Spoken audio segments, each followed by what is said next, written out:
को देख करके अब मैं जो है आपसे बहुत प्रसन्न हूं।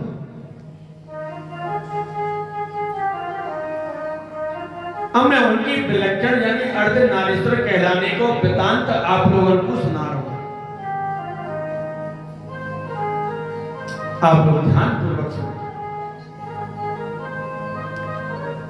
अब तो महाराज विवेकशील महात्मा सृष्टि के आदि में ब्रह्मा जी अपने द्वारा रचित सृष्टि के अपेक्षित विस्तार को मूर्त रूप धारण न करता हुआ देख करके बड़े दुखी हुए।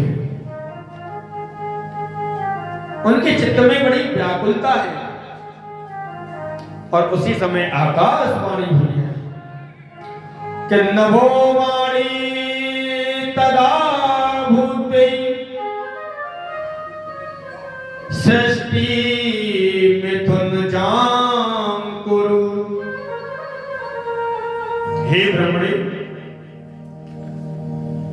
शोक ताप को छोड़ो और मेरी बात सुनो।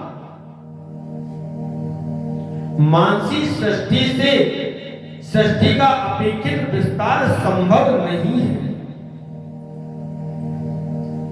अब आप जो है मैथुनी सृष्टि का प्रयोग करो, मैथुनी सृष्टि का आश्रय लो। ब्रह्मा जी ने आकाशवाणी को गौर से सुना, परंतु मैथुनी सृष्टि के लिए तो पुरुष और स्त्री दोनों को ही होना चाहिए, तभी तो मैथुनी सृष्टि जो है आगे बढ़ेगी। अकेला पुरुष तो मैथुनी सृष्टि कर नहीं सकता। उस समय तक भगवान शंकर के ईशान नाम से नारी की सृष्टि हुई नहीं थी। तो ब्रह्मा जी ने कहा कि प्रभु मैं करूं क्या, अभी पृथ्वी पर कोई नारी आई नहीं। सोच विचार करने के बाद में ब्रह्मा जी अंत में एक निष्कर्ष पर पहुंचे कि प्रभावेन बिना संभव न जाए निर्माम प्रजा। भगवान शंकर की कृपा के बिना स्त्रियां अस्तित्व में आ ही नहीं सकती हैं और उनके बिना मैथुनी सृष्टि नहीं हो सकती। ब्रह्मा जी ने शिव जी को प्रसन्न करने के लिए कठोर तपस्या की और तपस्या करने के उपरांत में भगवान शिव जो है उनसे प्रसन्न हुए और भगवान शिव के सम्मुख शिव जो है ब्रह्मा जी के सम्मुख अर्धनारीश्वर रूप में प्रकट हुए और ब्रह्मा जी ने भक्ति पूर्वक शिव जी को प्रणाम किया है। बोलो अर्धनारीश्वर भगवान की जय। विभिन्न स्त्रोतों में उनको स्तुति गान किया है। ब्रह्मा जी के भक्ति भाव पर प्रसन्न होकर के भगवान शंकर ने कहा कि हे ब्रह्मे, मैं तुम्हारे मनोरथ को जानता हूं और मैं तुम्हारे मनोरथ को पूर्ण करने के लिए आया हूं। यह कहते हुए शिव जी ने अपने शरीर के अर्धभाग से शिवा देवी को पृथक कर दिया है और शिवा को अपने सामने देख करके ब्रह्मा जी ने विनम्र भाव से उन्हें प्रणाम किया और प्रार्थना करते हुए बोले कि भगवती, शिव जी ने मेरी सृष्टि करके मुझे मानसी सृष्टि दी है और विधिवत उसे विस्तार करने का आभार मुझे कार्य जो है सौंपा है, जिसका मैंने सत्य निष्ठा से उसका निर्वाह किया है। मैंने देवों, असुरों, यक्षों, गंधर्वों आदि मनुष्यों की सृष्टि की है, किंतु मेरी इस मानसी सृष्टि से सृष्टि का अपेक्षित विस्तार नहीं हुआ है।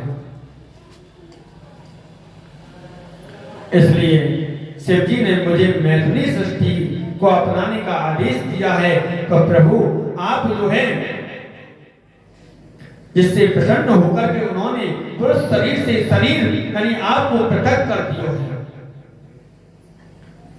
अब आपसे मेरी एक ही प्रार्थना है कि आप मुझे नारियों को उत्पन्न करने की सामर्थ्य प्रदान करें। और मेरी आपसे एक अन्य याचना है कि आप अपने प्रभाव एवं सामर्थ्य से मेरे दक्ष पुत्र की पुत्री हो जाओ। शिवे नारी कुलम सृष्टुम शक्तिम हेतु नमोस्तुते।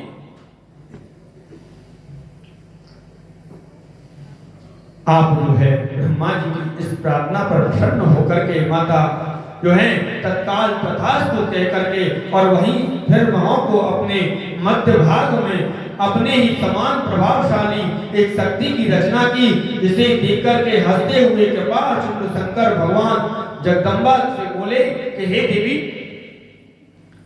सृष्टिकर्ता के भाव से